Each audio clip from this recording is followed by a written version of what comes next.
Hello guys, welcome back to our Renu kitchen 7. இன்னைக்கு என்ன டிஷ்ஷுன்னு பார்த்தீங்கன்னா மட்டன் ரோஸ்ட்டு தான். வாங்க எப்படி இருக்குன்னு சாப்பிட்டு பார்ப்போம்.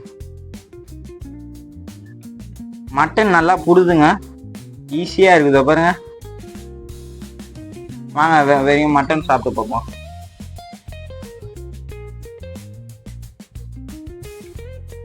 அல்டிமேட்டு கைஸ், சீரியஸாக சொல்கிறேன், செம்மையாக இருக்குது. வீடியோ சாப்பிட்டு முடிச்சதுக்கப்புறம் வரும். பிடிச்சிருந்தா லைக் பண்ணுங்க, ஷேர் பண்ணுங்க, கமெண்ட் பண்ணுங்க. வாங்க அதுக்கு முன்னாடி சாப்பிட்டுருவோம்.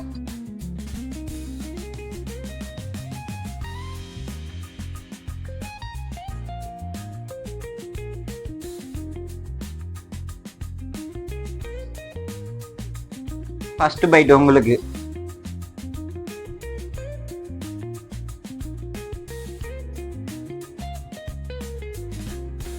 சீரியஸா சொல்றேன், சூப்பரா இருக்கு. உங்க அம்மா கிட்ட காட்டி இந்த வீடியோவை நீங்களும் செஞ்சு பாருங்க, அப்ப இந்த டிஷ்ஷோட அருமை புரியும். பாய்.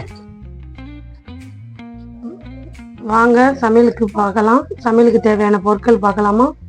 பட்டை, லவங்கம், சோம்பு, தக்காளி 3 தக்காளி, 2 பெரிய வெங்காயம், வீட்டு மிளகாத்தூள் 3 ஸ்பூனு மட்டனுக்கு, 1/4 டீஸ்பூன் மஞ்சத்தூள், 1/4 டீஸ்பூன் உப்பு வச்சுருக்கேன். ஏன்னா மட்டன்லேயே நான் வேக போடும் போதே உப்பு போட்டேன். அதனால் மட்டன் கிரேவி செய்யறதுக்கு தேவையான எண்ணெய் ஊற்றுறோம். அதில் எண்ணெயாக இருக்கும், கொஞ்சம் பார்த்து ஊற்றிக்கணும். எண்ணெய் காஞ்சிச்சு. பட்டை, லவங்கம், ஒரு கொத்து கருப்புலையும் சேர்த்துக்கிறேன்.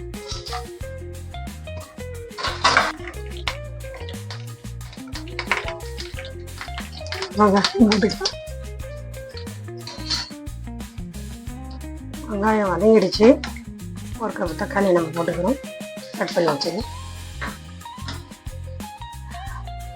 மஞ்சள் பொடியும் உப்பு எடுத்து வச்சது இப்போ இதில் சேர்த்துக்கலாம். இஞ்சி பூண்டு பேஸ்ட்டு பெரிய ஸ்பூனால் ஒரு டீஸ்பூன் இருக்கு.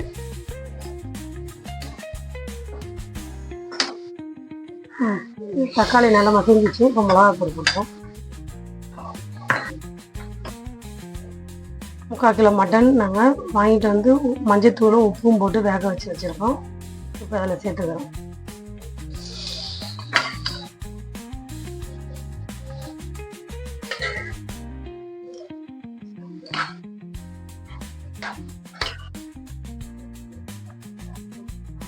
கறி போட்டு நம்ம அந்த தண்ணி வந்து தேவையானதை ஊற்றிக்கிட்டோம்.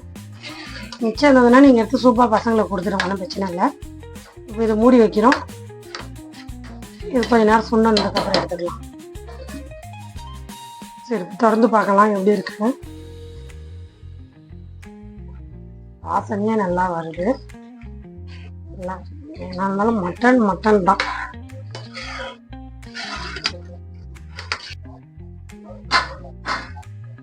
கொத்தமல்லி போட்டுக்கலாம்.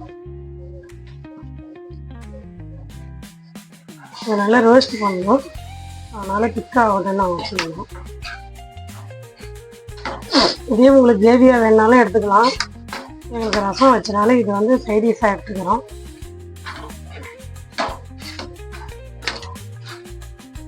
சிம்பிளாக செஞ்சிடலாம். ஒரு 20-25 நிமிஷத்தில் வேலை முடிஞ்சிடும். அவ்வளோதான். இது யார் வேணாலும், ஃபேமிலியிலேருந்து பேச்சுலர்லேருந்து யார் வேணாலும் சமைச்சு சாப்பிடலாம். கறி மட்டும் தான் வேக வைக்கணும். கறி வேக வச்சுட்டா ஒரு 15-20 நிமிஷத்துக்குள்ளே வேலை முடிஞ்சிடும்.